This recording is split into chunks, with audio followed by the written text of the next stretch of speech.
warahmatullahi wabarakatuh. Saya Kanesha Kintania, NIM A1C 22028 dari Ruangan 3 Pendidikan Matematika.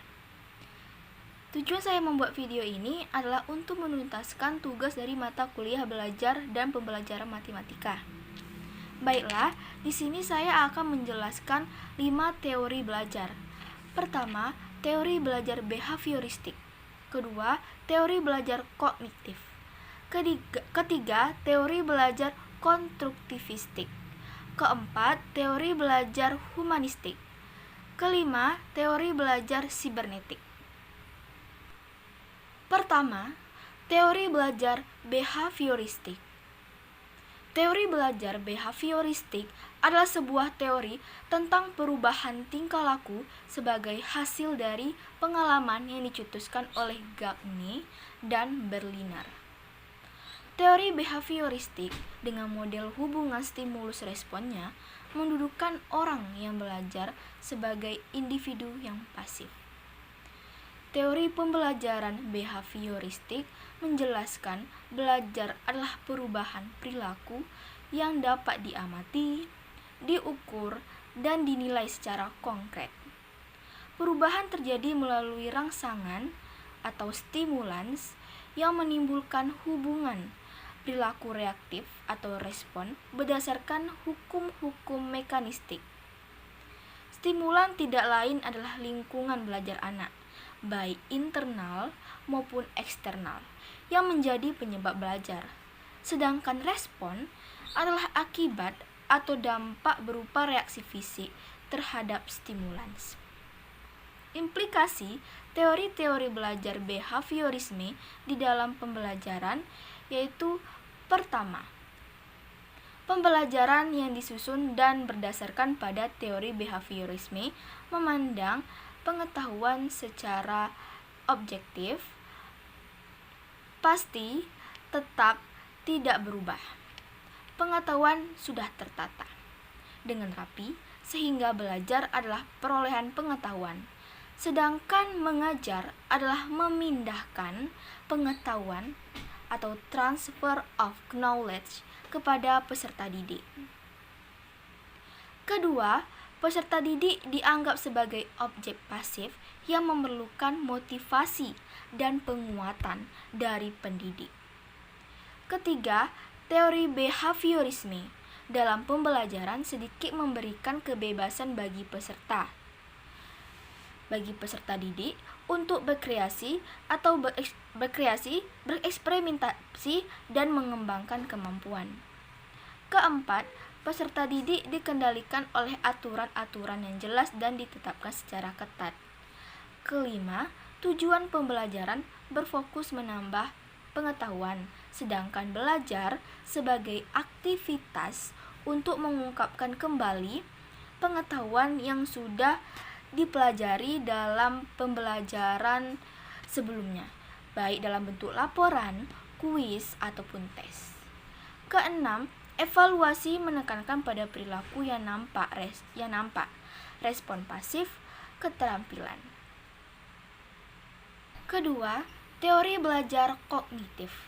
Menurut teori kognitif, belajar adalah perubahan persepsi dan pemahaman. Belajar tidak selalu berbentuk perubahan tingkah laku yang bisa diamati. Asumsi dasar teori ini adalah setiap orang telah mempunyai pengalaman pengetahuan dalam dirinya. Pengalaman dan pengetahuan ini tertata dalam bentuk struktur kognitif. Teori ini lebih menekankan kepada proses belajar daripada hasil belajar. Implikasi teori kognitif pada pendidikan yaitu: 1. Memusatkan perhatian kepada cara berpikir atau proses mental anak, tidak sekedar kepada hasilnya. Kedua, mengutamakan peran siswa dalam berinisiatif sendiri dan keterlibatan aktif dalam kegiatan pembelajar. Ketiga, memaklumi akan adanya perbedaan individu dalam hal kemajuan perkembangan. Keempat, mengutamakan peran siswa untuk saling berinteraksi. Ketiga, teori belajar konstruktivistik. Teori konstruktivisme adalah sebuah teori yang memberikan kebebasan terhadap manusia yang ingin belajar atau mencari kebutuhannya dengan kemampuan untuk menemukan keinginan atau kebutuhannya tersebut dengan bantuan fasilitasi orang lain. Implikasi teori konstruktivistik dalam pembelajaran yaitu 1. Memberikan kesempatan kepada siswa mengemukakan gagasannya dengan bahasa sendiri. 2. Memberikan kesempatan kepada siswa untuk berpikir tentang pengalamannya sehingga menjadi lebih kreatif dan imajinatif. Ketiga, memberikan kesempatan kepada siswa untuk mencoba gagasan baru. Keempat, memberikan pengalaman yang berhubungan dengan gagasan yang telah dimiliki siswa. Kelima, mendorong siswa untuk memikirkan perubahan gagasan mereka. Keenam, menciptakan lingkungan belajar yang kondusif. Keempat, teori belajar humanistik. Humanisme lebih melihat pada sisi perkembangan kepribadian manusia. Pendekatan ini melihat kejadian, yaitu bagaimana manusia membangun dirinya untuk melakukan hal-hal positif. Teori ini sangat menekankan pada sisi dari proses belajar. Dalam kenyataannya, teori ini lebih banyak bicara tentang pendidikan dan proses belajar dalam bentuk yang paling ideal. Implikasi teori ini dalam pembelajaran adalah guru memfasilitasi pengalaman belajar kepada siswa dan mendampingi siswa untuk memperoleh tujuan pelajaran. Sedangkan siswa berperan sebagai pelaku utama, student center, yang memaknai proses pengalaman pelajarnya sendiri. Teori terakhir, teori kelima, sibernetik. Teori ini berkembang sejalan dengan kemajuan ilmu informasi. Menurut teori ini, belajar adalah pengolahan informasi. Teori ini memiliki kesamaan dengan teori kognitif yang mementingkan proses. Namun, yang lebih penting adalah sistem informasi yang diproses karena informasi akan menentukan proses.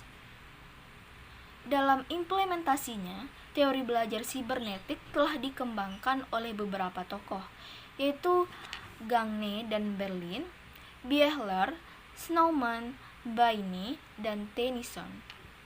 Teori ini umumnya berpijak pada 3 asumsi berikut. 1.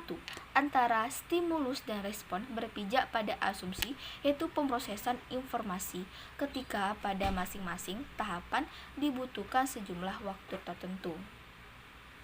Kedua, stimulus yang diproses melalui tahapan-tahapan tadi akan mengalami perubahan bentuk ataupun isinya. Ketiga, salah satu tahapan mempunyai kapasitas terbatas. Itulah penjelasan saya mengenai teori-teori belajar. Mohon maaf bila ada salah kata, saya akhiri. Wabillahi taufiq wal hidayah. Wassalamualaikum warahmatullahi wabarakatuh.